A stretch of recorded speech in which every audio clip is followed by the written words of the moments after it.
John Bullard, the Garfield Regional Administrator, who, as you know, is retiring shortly, and this may be his last meeting, would like to say a few things to the Commission. So, John, I'll turn it over to you. Thank you very much, Mr. Chair. Just have one page here. Hello, all y'all. Bless your heart. 5 years ago, I attended this meeting to introduce myself, and so at this meeting, it's time to say goodbye. The ASMFC has made incredible progress. Thanks to Commissioner John Bull, just in the last year, you have found ways to introduce heat into the rooms in which we meet, and so people can make motions without having to wear gloves to do so.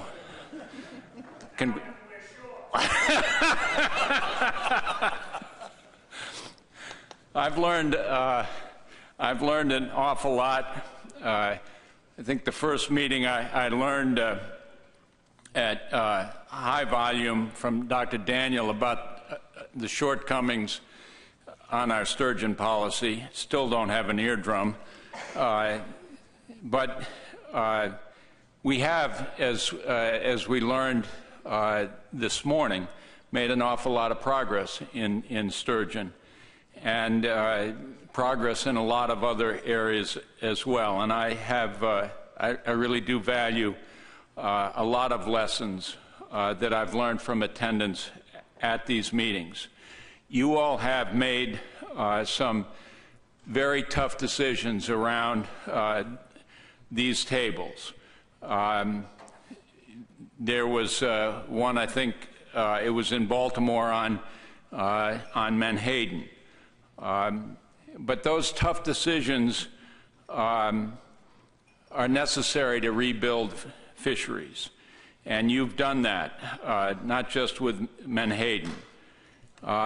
So from my vantage point in the audience, I can listen to the debate, and I can see the looks around the table, and I can see how you hold yourselves accountable, how you help each other resist the pressures that you have all felt at one time or another. I see how you support each other to do what is right. It's a very valuable lesson for me and for all of us. And I've enjoyed our partnership in this effort, working with you on tough issues like, for example, Southern New England lobster. With my grade school schoolmate, David Borden, who lives across the river from me, as we try to transition that industry from lobster to Jonah crab. That's just one example of the partnership that we have with you. I've seen this partnership, this very important partnership, get very sorely tested with summer flounder. My remarks in Boston Globe several months ago got me in hot water with my bosses, so I don't think I should comment any more on that. You can go read it if you want. But Chairman Grout's comments last night at dinner, I think your remarks, Mr. Chairman, were right on the money. I'm glad you have a meeting set up with Secretary Ross. I fervently hope that this is a one-time occurrence, and everyone here will work to make that breakdown a singular exception. Because we face many challenges that will require our wonderful decentralized system of managing fisheries work. We have a lot of challenges, and you all know them as well or better than I do. There's still issues with summer flounder, black sea bass, and other fisheries.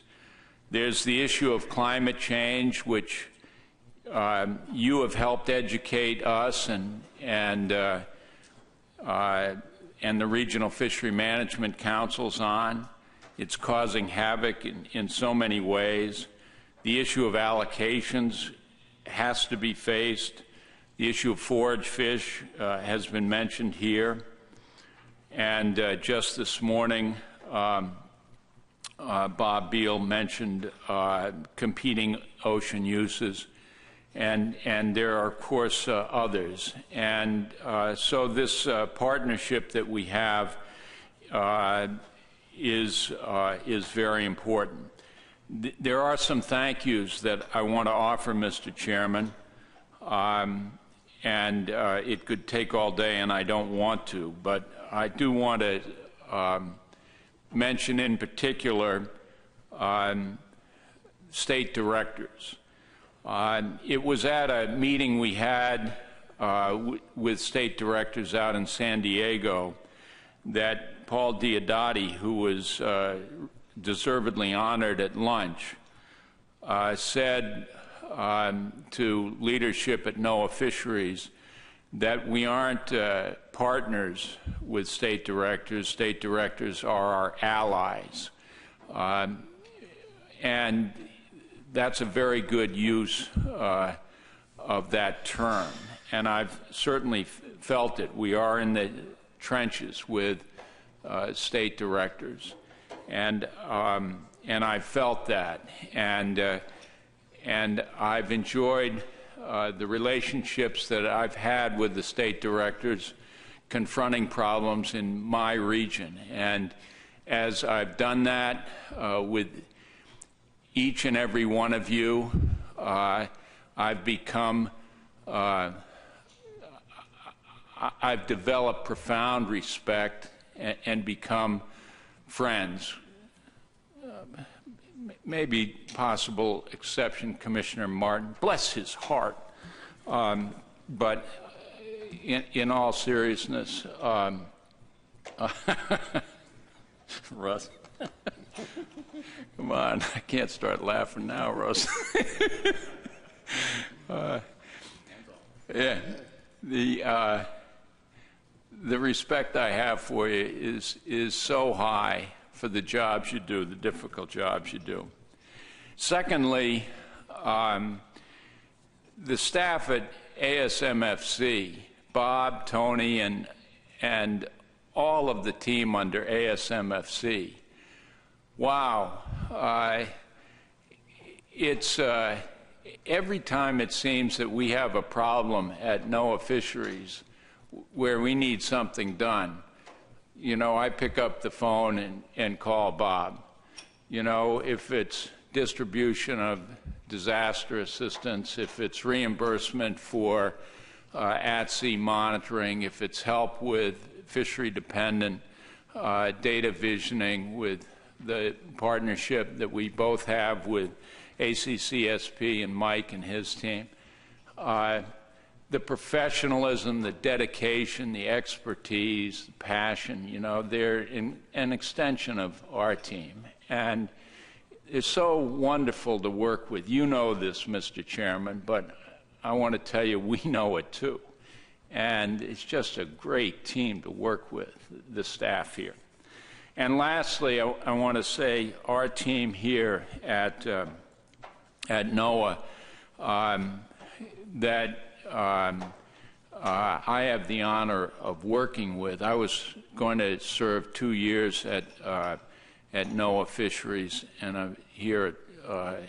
If I were a carton of milk, I'd be something you'd stay very far away from, well past my expiration date. But I've stayed because my staff is so fantastic, and the two Mikes, Mike Pentney, Mike Ruccio. I'm going to leave people out, but Peter Burns, Allie, Chip, Kelly, Lindsay, Lynn, Derek, others who've been at this microphone. You've gotten to know them well, and I'm sorry that I've left some out, but there have been so many who've shown you their dedication and their passion for this job, their expertise, their knowledge. I never cease to be amazed. I go home every night, my brain hurts just trying to keep up with them. I can't possibly do that, but it is an honor for me to work alongside them. And when I look up above me at people like Sam Rauch and the leaders there, I feel lucky to work for them. And I think you're in good hands as I look around the administration at our political leadership. Chris Oliver, you know, we've drawn the long straw in a lot of people. Chris Oliver knows fisheries for decades and decades in both the Gulf of Mexico and in Alaska. Admiral Gallaudet, who just started work this week, is going to be very, very good at NOAA. And I think you'll take the measure of Secretary Ross, but when you meet with him. But I think he's a numbers guy, and we're a numbers agency, and I think he's strong. So I think we've got a strong team, and so I think we can hold our end of the partnership up. With that, Mr. Chairman, I do hope occasionally I'll run into you all again. It's been a real pleasure and an honor to work with you. We have such an important mission. I come from a seaport, New Bedford. I know the stakes and the difficulty and the importance of our work, and I wish you the best as you carry on that most important mission. Thank you very much, Mr. Chair. Thank you very much, John.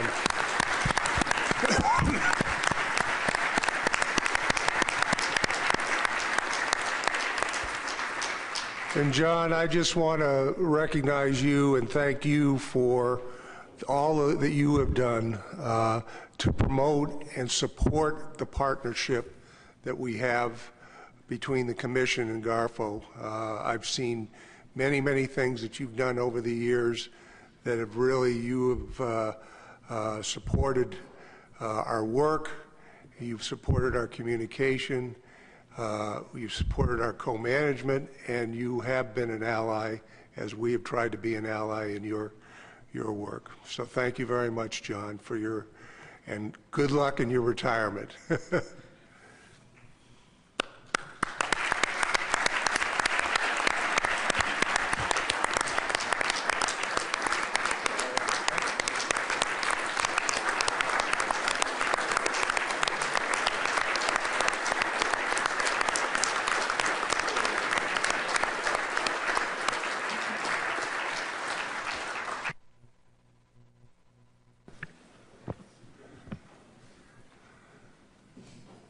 Okay, we now have an agenda before you. Are there any changes to the business agenda? Seeing none, is there any objections to approving the agenda? It is approved by unanimous consent. We also have proceedings from our May meeting. Is there any changes or edits to that May meeting minutes? Seeing none, is there any objection to approving the minutes? They are approved by unanimous consent. We also have an opportunity here for public comment for things that are not on the agenda. Is there anybody in the public or the audience that would like to speak on things not on the agenda? Seeing none, we'll move into Review and consider approval of the 2018 action plan. Bob? Thank you, Mr. Chairman. Just all the staff up here will go through the individual sections, but a lot of times we present a budget associated with this action plan, and we don't have that together this year, but we have done the rough analysis, and it looks like we can afford everything that's in here. So that's the good news. The bad news is if you want to add things in here, we probably need to do some horse trading and swap some things out. So, you know, as the staff's running through it, if there's significant financial expenditures that need to be added, we're going to need to think about that a little bit, how we can cover those expenses. So with that, I think Tony can go through goal 1, if that's okay, Mr. Chairman. Sounds good. Tony? Thank you, Mr. Chairman. And what I'm going to do is go through the bolded actions, and I think that's what all of us up here will be doing today. And these are new items that we're going to be taking on, and other work is stuff that we have either started or is something that's consistent from year to year within the plan. So I'll go goal 1, which is our ISFMP goal. And starting with American Eel, we'll consider a management response to the 2017 assessment findings, which the board heard earlier this week, and look to do a management document on allocations and quotas specific to the yellow and glass eel fisheries. We'll also have the technical committee, or some folks from the technical committee, not the full, evaluate the monitoring efforts to identify gaps in the value of existing surveys for assessment and management use. The American Lobster Board will finalize and implement Addendum 26, which is looking to improve harvester reporting and biological data collection in state and federal waters, and this will also apply to the Jonah crab fishery as well. We'll look at Addendum 27, which considers standardization of the management measures in the Gulf of Maine and Georgia's bank stock, and develop a strategy for management of the southern New England stock that considers the record low abundance of the stock and preserves a function of a portion of the fishery, acknowledging the effects of climate change on the lobster resource. The TC will initiate the 2020 benchmark stock assessment. And while it's not in this document, for Atlantic herring, we did task the TC to look into the efficacy of all of the management goals and objectives of the spawning closures using the GSI forecasting system. For Atlantic menhaden, we will be initiating the 2019 benchmark stock assessment.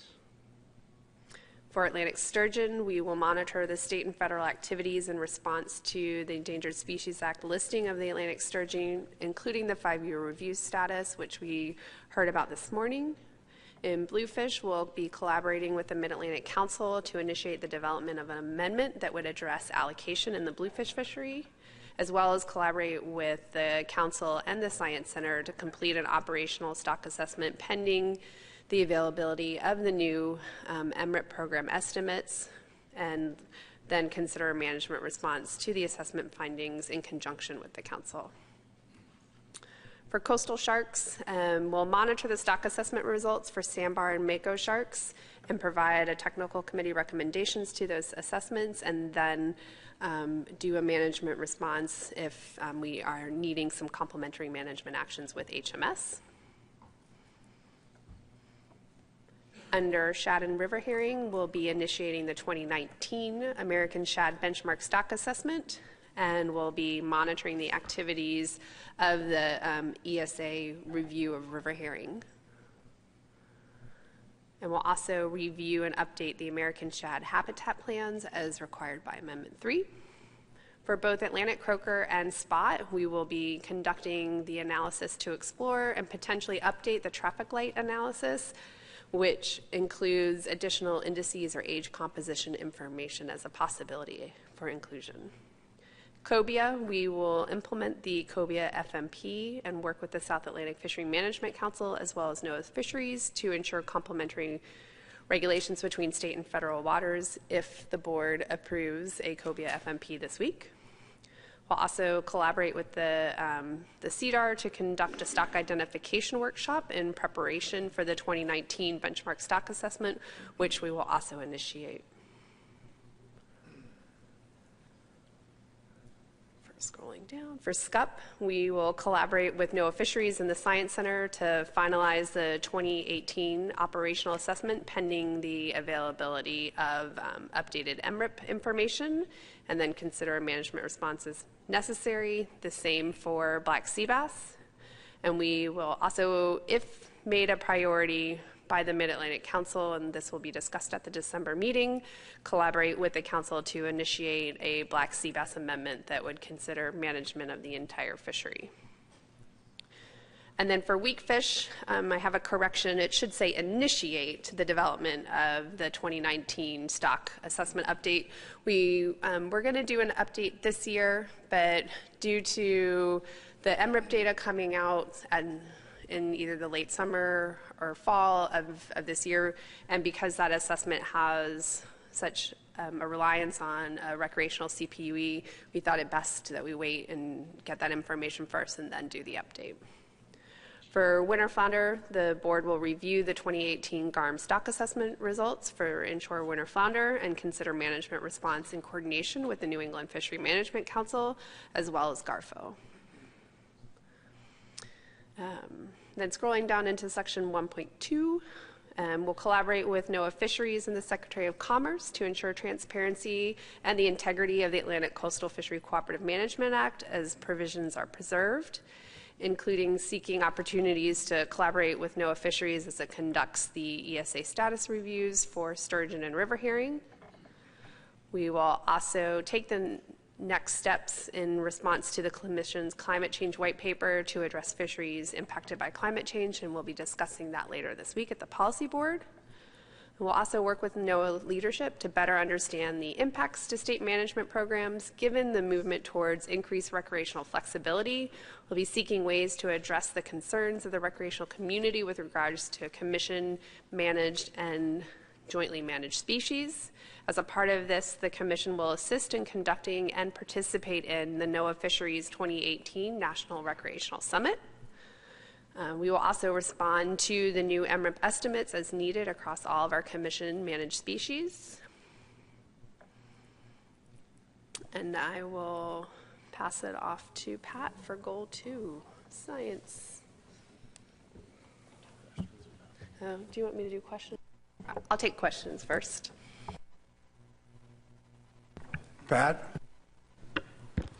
Thank you, Mr. Chairman. Tony, you made note of the herring issue. From a budgetary perspective, if there was a need for an addendum, are we going to be okay?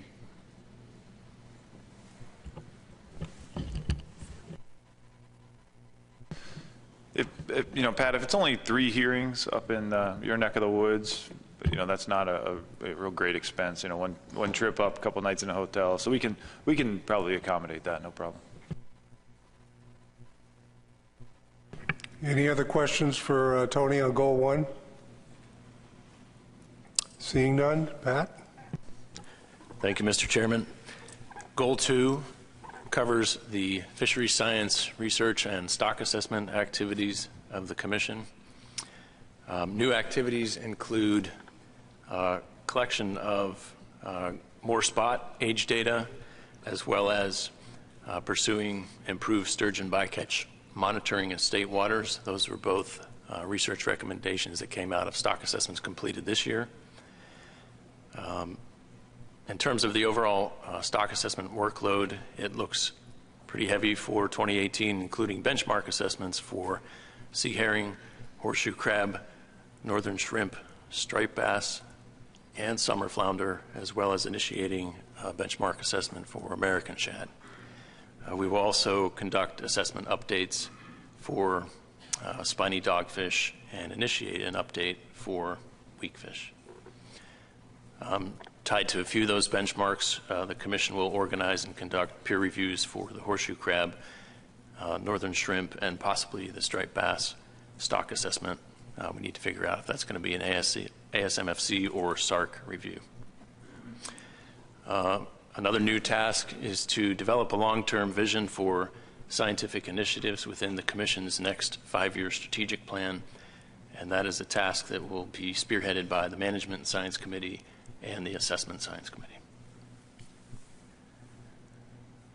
Moving down to task 2.18, consult with the Assessment Science Committee on a red drum stock assessment guidance and develop a roadmap for improving data collection and future assessment for the South Atlantic Board.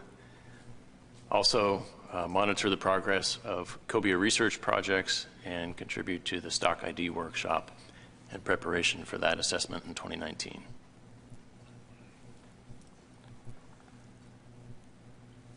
We've also added a task to partner more closely with the U.S. Geological Survey to identify shared priorities and opportunities for enhanced scientific support to the Commission. Much of the activities under NEMAP and CMAP are the same. And under fish aging activities, it's not bolded in this copy, but we will hold an aging workshop for American eel in 2018. Under the Committee on Economics and Social Sciences, they will continue their work to develop new ACCSP socioeconomic data standards. And that's already underway. And we have also added a task to track progress and distribute information on citizen science initiatives, including through the South Atlantic Council, Gulf of Maine Research Institute, and other entities. And finally, under the Commission's Stock Assessment Training Program, we will hold trainings both at the introductory level and in advanced stock assessment training in 2018. Any questions for Pat on Goal 2?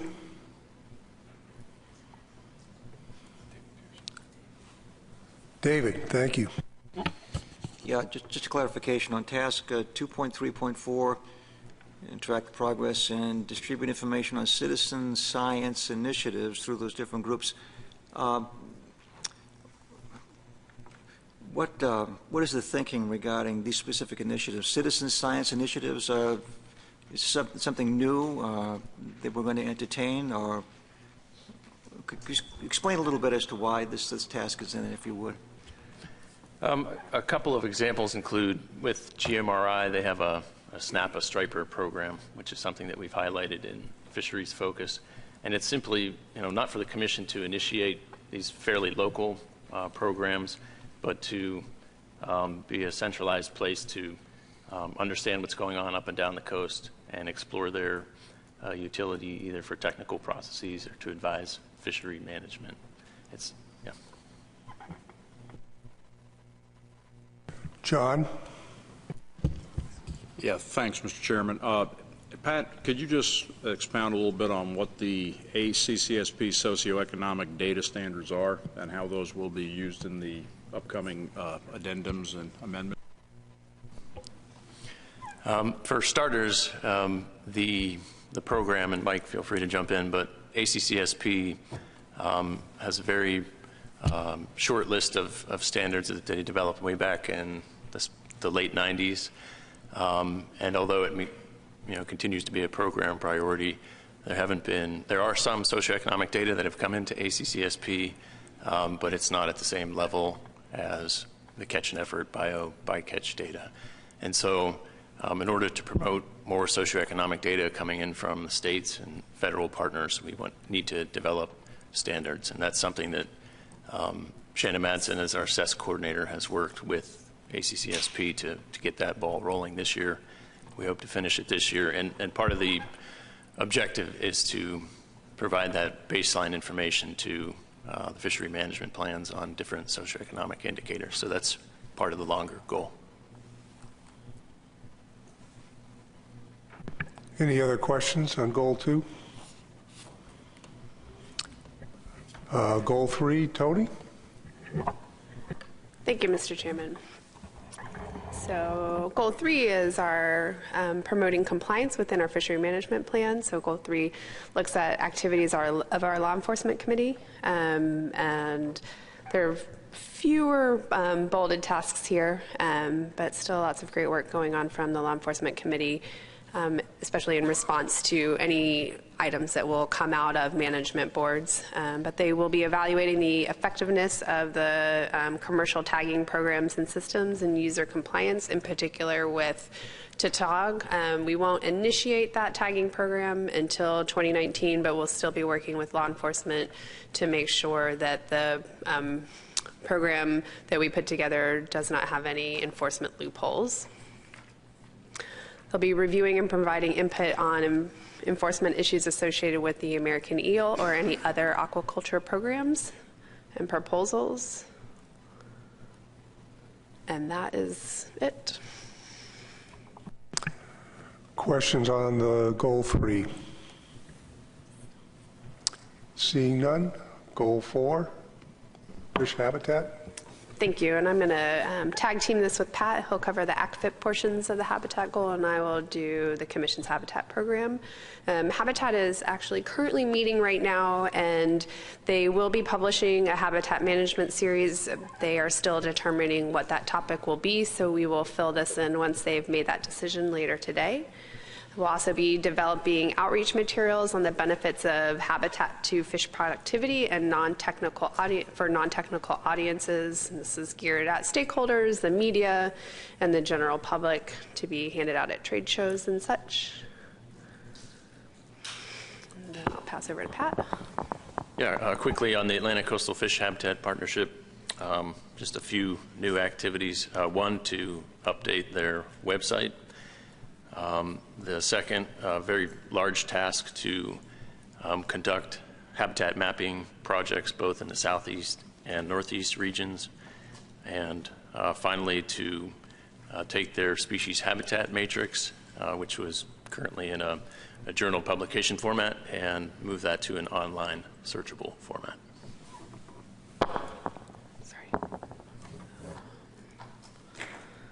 And then we'll be also identifying important fish habitats for commission-managed species, including information on a 2018 Habitat Management Series document that's called Important Fish Habitats.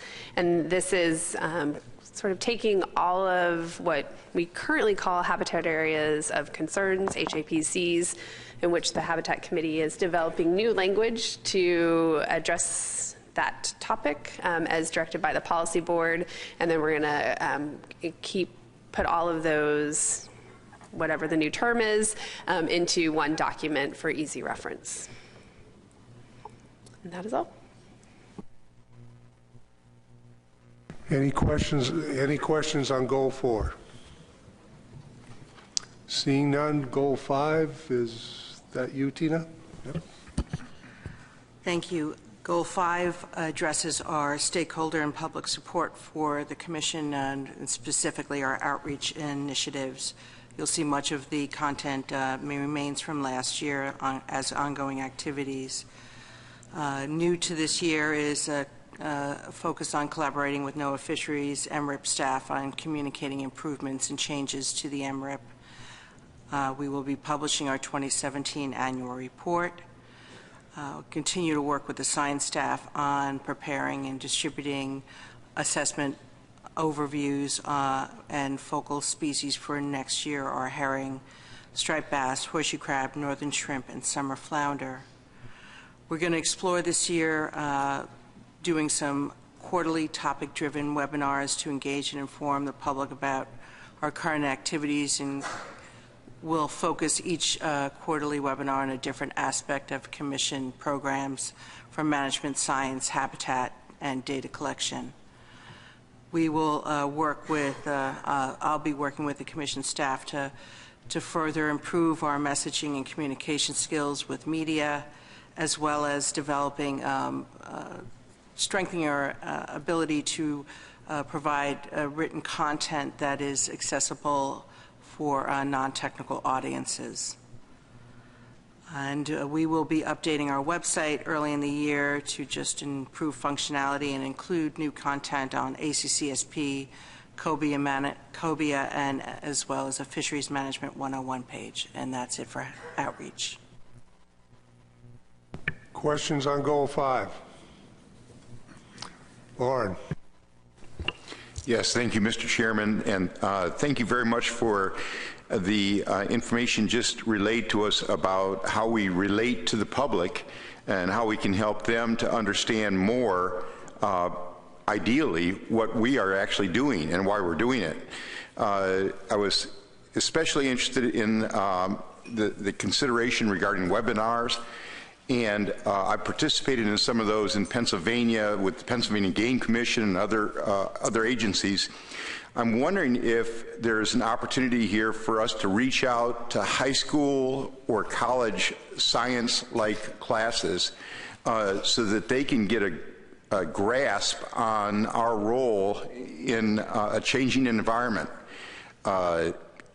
For example, there's a program in Maryland called Grasses in Classes, where kids get involved in the production and planting of submerged aquatic vegetation. There's a program in Pennsylvania that encourages science students to raise trout and release them in our streams. Is there anything that we can do that would be similar to those two programs? Thank you.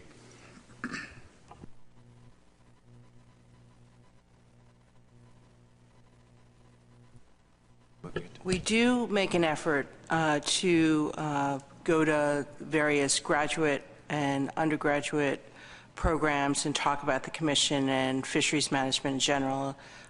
We have also increased our outreach to sport fishing clubs in terms of reaching out to high school or science classes, specifically in terms of hands-on stuff. We have not, but we could certainly talk about it at the staff level and see where we could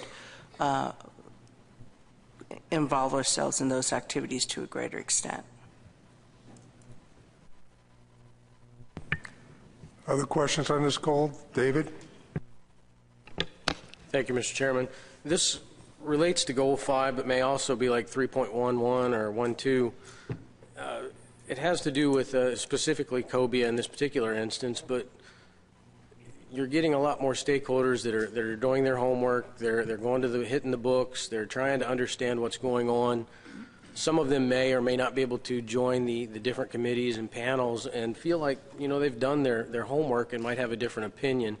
I know we can't chase every rabbit down every hole, but in instances where they've put substantial effort forth to do some research and would like some return answers on why or why not information may or may not be included, I think a good way to maybe strengthen that support, you know, where we're going back home to our constituents or our stakeholders, and they're like, well, I sent it in, I didn't hear nothing back, it's now on public record and may or may not go away.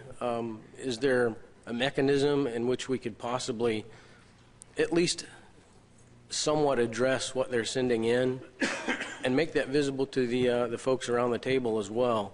A lot of the things that they've brought forward, you may or may not have merit, and I wouldn't know that. It would be probably a technical committee of some sort or science committee that would be looking at it and seeing that, okay, this applies, this doesn't, and here's why. But again, I'm just looking if there's a mechanism in place already that I'm not aware of that would help to answer those questions and maybe put some of the ideas to rest that that they have or say that they have merit and include them. Dave, you know, if we get specifically asked something from a member of the public, you know, we try to respond to that. I think it's almost a volume issue that we wrestle with, in that, you know, we have tens of thousands or at least 10,000 comments on Menhaden already. I don't know where Megan is. She's probably summarizing Menhaden comments. But, you know, so during public comment periods, I don't think we have the sort of bandwidth to respond to all the different things that come in those different comments. But, you know, the sort of one-off letters that we get that you know, ask us for specific actions or you know, bring forward specific information. We try to respond to those as well as we can, but it's just you know, the technical folks don't necessarily have time to, you know, run each of those letters by a technical committee and those sorts of things. But I think, you know, we can definitely, you know, make as much of an effort as possible to respond to those letters. Just we can't keep up with everything. Tony? And then in addition to that, David, for assessments, we do put an open call out to the public on providing data or working papers, and those do get addressed by the committee, whether they not they get included and why they do or do not get included. So that is another process, especially where a response will come back for someone that's done a lot of research and done their homework. Further questions on this goal? I think goal 6, is that you, Bob? I'll give it a shot. Goal 6 is legislative work that we do, Capitol Hill work that Deke and I handle with the assistance of many of you folks. A lot of it is ongoing activities that we do every year with reaching out to the Hill and creating those relationships. But there are a few specific new tasks this year, the first of which is Gulf of Maine lobster. There is some budget language in there and some report language that does include some funds for Gulf of Maine lobster to look at some of the impacts of environmental changes. We've worked with Pat Kelleher on that. And we'll engage the commissioners in the formulation of commission positions on legislative policies, including the Magnuson-Stevens Act reauthorization documents. There's a few versions out there right now on the House side, and if there's a need, we can reach out to you all and just solidify a ASMFC position if there is one. It's probably a little bit scattered up and down the coast, though. Moving on to task 6.4.3. The next suite of new tasks are reacting and responding to the Atlantic Coastal Act provisions and ensuring the transparency is maintained.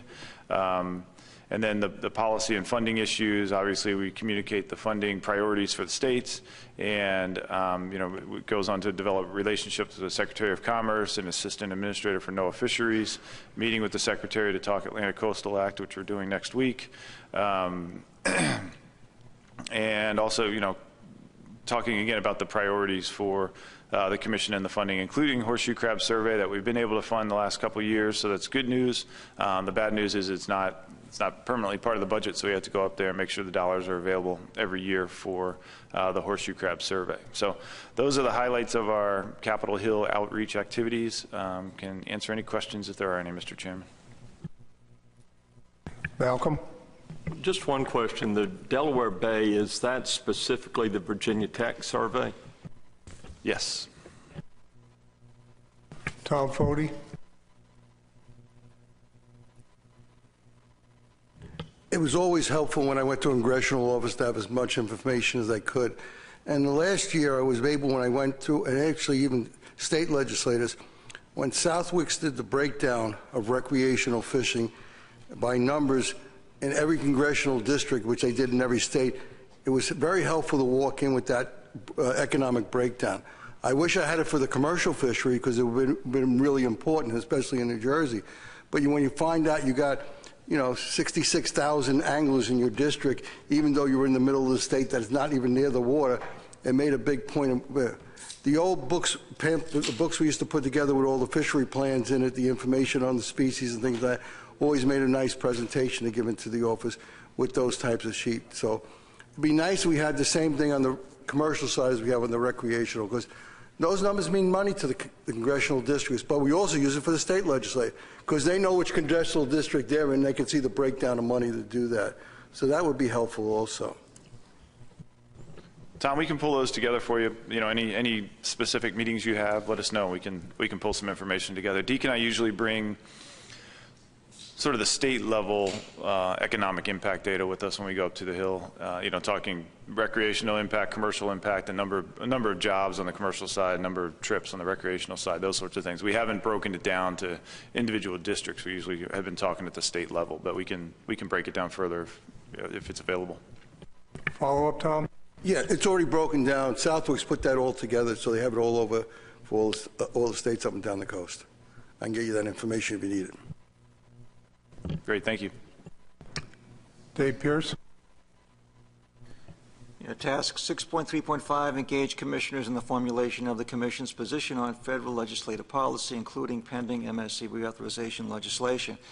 When might that engagement occur? There are some bills out there now being considered. Maybe we'll get something this time around. There certainly is one notable suggestion regarding how to deal with recreational fisheries. The New England Council, maybe the other councils have taken a position on AMRIP and how effective it is for monitoring, recreational fisheries catch. So I just suggest that our leadership needs to decide when we should weigh in on that particular legislation, and I suggest in particular when we should weigh in on that aspect of possible changes in the Magnuson Act specific to how we manage recreational fisheries. Because let's face it, when it comes to how they're managed, it really falls into the lap of ASMFC. The councils tend to be rather broad brush, what should be done in federal waters, and it's really what happens in state waters for the most part. So this has great implications. This particular legislation has this particular bill on recreational fisheries potentially has some rather significant implications for how we do our business. So again, when the leadership, you feel it's necessary to weigh in, please take the initiative to have us do so. Yeah, I think we're getting close to that point, David. Like I said, there's a few House versions that are swirling around right now, and in talking with some of the staffers on the House side, it sounds like they're going to try to merge those different drafts into a single draft. And I think once you get to that point, that's probably a good opportunity for the Commission to chime in on what's there. So we can reach out to you once we see that. Any other questions on this goal? Seeing none, who's going to do finance? Bob. Okay, Bob. All right. Goal 7 is the finance and administration of the Commission.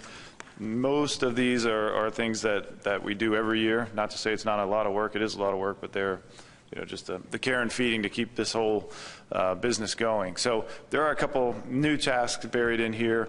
We're going to focus training for new staff on how to use some of our electronic tools, such as new databases and software packages and other things that we have at the Commission to make sure everybody is up to speed on those. We're looking at software packages to help digitize some of our accounting procedures and billing processes and contracts database to track all the details of the multiple contracts. As we have more and more of these cooperative agreements with NOAA fisheries, we end up with more and more projects, and tracking all those is getting more and more cumbersome each year. So we're going to develop a database to make that much more efficient. We're going to do a training workshop for staff on meeting facilitation to help enhance committee productivity and performance. We're considering engaging an outside consultant to work on staff culture and looking at better ways to do performance reviews and feedback to staff throughout the year. We do once a year performance reviews right now, and a lot of businesses and agencies are getting away from that and doing different ways to evaluate performance. So we're going to look into that and see if there's a better way to do that for the Commission. And then at the very end, 7.6 is a new strategic plan. Our current plan goes through the end of next calendar year. So during next calendar year, we need to develop the next 5-year plan. So it would be 2019 to 2023. The Executive Committee talked about this briefly this morning, and the course that they are suggesting that you take is have a couple hours at the February meeting to have all the commissioners brainstorm on where we are with our current strategic plan. Do we need to just trash what we have and start all over and blow the thing up, or do we, is it just some minor course corrections and tweaks that we need? I think the major tasks that we've already talked about so far are fundamental to what we do: fish management, fish science outreach, and congressional outreach, habitat, law enforcement, et cetera. So, I think those pieces of the strategic plan are set, but we need to, what other things do the commissioners want to change? And we'll explore that in a workshop in February. And then based on the outcome of that workshop, we'll decide what the course is for the remainder of the year for the strategic plan. So that's goal 7, Mr. Chairman. Jim Gilmore. Thank you, Mr. Chairman. Robert Boyles had a good suggestion this morning about, for our meeting efficiency, of maybe bringing our parliamentarian back in to give us some education. Is that going to be available in the budget for 2018, or we're going to have to kick that down the road till 2019? We can probably afford to bring Colette in for a half day or something, a refresher for commissioners on meeting efficiency, I guess, is what you guys are looking for this morning. So we can probably do that. Some of this budget's a little bit uncertain. We don't know exactly what we're going to get from Congress, and we don't know. We're going to have some rollover dollars from this year to next. The one thing I should have said at the outset about the budget is we adjusted the overhead rate for the Atlantic Coastal Act, and we actually reduced the overhead taken out by the commission. So our ability to afford to conduct all these activities does relate back to the fact that we reduced overhead and we had a few more dollars available for programmatic activities than we have in the past. So everything keeps getting more expensive, but we've been able to keep it going so far. Any other questions on Goal 7? Okay, we'll move to Goal 8. Mike? Here I am. Good afternoon. The ACCSP action plan is actually based on the ACCSP strategic plan. Coincidentally, it expires at the same time that the Commission's plan does, and I believe our intention is to integrate the plans together as part of the upcoming strategic planning process. Thus, this plan is slightly different in its depth than the Commission's plan was, but essentially it's a status quo plan. There aren't any significant new efforts in the sense that we're going to go out and discover something new or build something new. However, I want to bring just a couple of things to your attention. In terms of our data warehousing, we're going to continue to improve on our data query interface, which you all will see shortly, and try to bring in additional, especially biological data sets. The Coordinating Council approved an additional FTE for us that should help to facilitate that process. We're going to continue to work with our program partners to keep our standards current. As we've worked with them to bring in additional data, especially in the trip reporting arena, we've had to make some adjustments to the data standards, specifically to our coding schemes, to be able to better identify gears and those kinds of things. We're also will be working really hard. I think the single biggest focus of the program probably for the next year is going to be implementing for-hire reporting. We are working with the Mid-Atlantic and South Atlantic councils to complete modifications to our trip tool in order to be able to accommodate their requirements. As most of you are aware, the new reporting requirements for Mid-Atlantic go into effect in March of next year. Our expectation is that sometime after that, the reporting requirements for the South Atlantic will go into effect. They are still very much involved in a planning process there, so we really don't have an effective date. Nonetheless, my expectation is that our system will be used to do the majority of the data collection for-hire fisheries. And so we'll be working to make sure that we're ready, that we have the adequate infrastructure and information systems resources, and that our help desk is stood up and managed so that the systems can be adequately supported. Beyond that, ACCSP is going to continue pretty much status quo. We're about to give you a presentation that will give you a great deal more information about exactly what we're up to. Thank you, Mike. Any questions on Goal 8? Okay, seeing none, I'm going to turn it over to our AOC chair to bring forward a motion that we made regarding the action plan. Thank you, Mr. Chairman. I'd like to move that we approve the 2018 action plan. Does not need a second because it's a committee motion. Is there any discussion on the motion? Seeing none, is there any objection to approving the motion? The motion is approved by unanimous consent. Thank you very much to all of you for putting that together. And now I'm going to turn over the business session to our Executive Director, Bob Beal, to conduct our elections. There's a little extra something in Doug's voice there, wasn't there, when he's turning over to a new election for a new chair and vice chair. The way we'll conduct the elections is, in a moment I'll call on Roy Miller, who's the chair of the nominating committee, to give the report from the nominating committee. But just as a refresher, we will hand out ballots based on Roy's report. And it's on the ballot there is the individual that Roy is going to bring forward as a nominee for chair and for vice chair, 2 separate ballots. And there's a space for write-ins. That's part of the procedure that the commission agreed on a number of years ago, that we always have the opportunity for members of the commission to write in other candidates or other nominees if they so choose. They're one vote per state, so each state will get a ballot. Please write your state's name and either the write-in vote or check the box for the individual that is being nominated by the nominating committee. So with that, Mr. Miller, would you provide the nominating committee report? Thank you, Bob. It would be my pleasure. On behalf of the nominating committee, which consisted of Robert Boyles, David Borden, and myself. I should note that both Robert and David are distinguished past commission chairs, so I feel we had an able-bodied committee. We polled the commission members in our 3 respective regions, and we have a name to recommend to you for chairman of the commission, and that is Jim Gilmore of New York. Great, thank you. Tony's passing out the ballots now for voting for.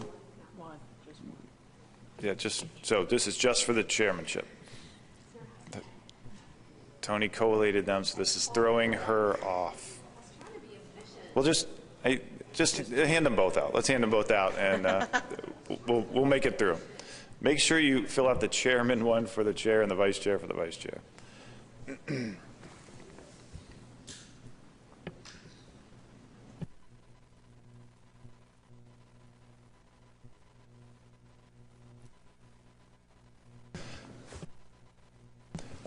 Pat's going to come around and follow Tony around and pick up the votes for chairman at this time, and then Roy will count the ballots. So if you're ready, he'll move along.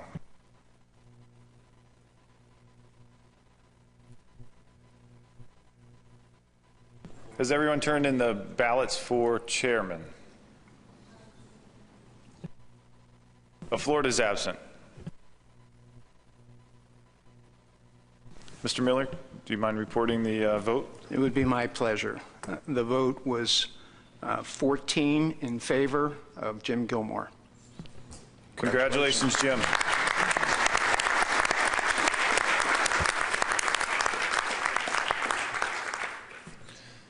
Roy, are you willing to provide the nominating report for vice chair? I am.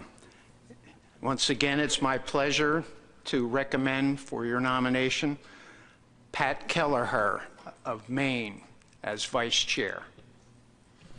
Thank you, Roy. So same drill. You've got your ballots. Please fill those out and hand them. Tony's collecting them, and we'll have Roy count those up.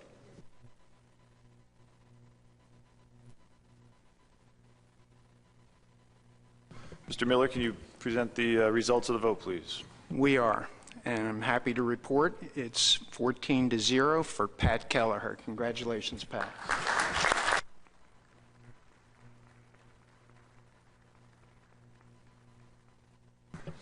Thank you, and I look forward to working with both of you. It's not too early to start sucking up to the new bosses. So, Tom, one moment, I'll get to you in a second.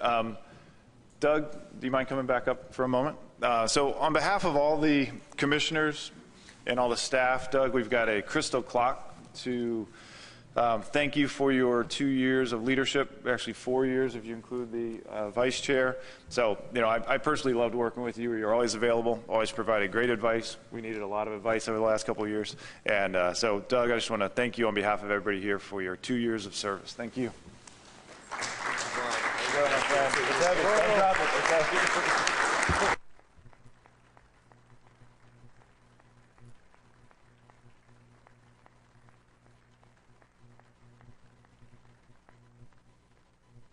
And all I want to say is I want to thank all of you for our support that you provided for Jim and I over these past 2 years. It has been a difficult couple of years, but we've moved through it, and we are, I believe firmly that we are stronger for this and will continue to move forward under the great leadership of Jim Gilmore. Thank you.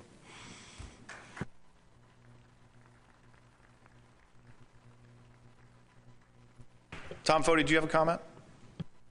Yeah, I found the procedure a little strange, and I just like an explanation. Usually when a nominating committee gives their recommendation, and then we basically accept the recommendation, then we say, is there any nominations for the floor?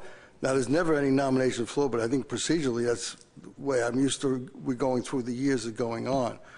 And it just seems very strange the way we did it this time. Maybe it's just being me, but that's the way I've seen every election go in every other board, and it's been previously the way it was done here. So nobody's going to volunteer for the floor. Nobody ever does, but it should have been a format, and usually the treasurer cast the ballot. The other thing that concerns me is I looked, and we've got three people from the north, and usually we used to alternate, try north-south, and I don't know the reasons behind. Maybe I missed a meeting or two at the executive committee where you discussed this.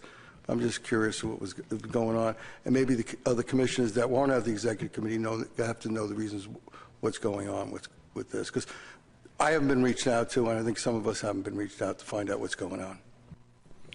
Thanks, Tom. Yeah, procedurally, this is the procedure that the commission agreed to in 2009. So do the ballots, have a write-in opportunity, and so that's something there. And you know, the north-south rotation, I don't know if other folks will want to comment on it, but it's in the same procedures. It's noted that that's the goal is to rotate north, south, mid, and you know, we try to keep that as available as possible. But when the nominating committee talked to all the commissioners up and down the coast, you know, it appeared the best candidates were the ones that they brought forward this time. Dr. Rhodes.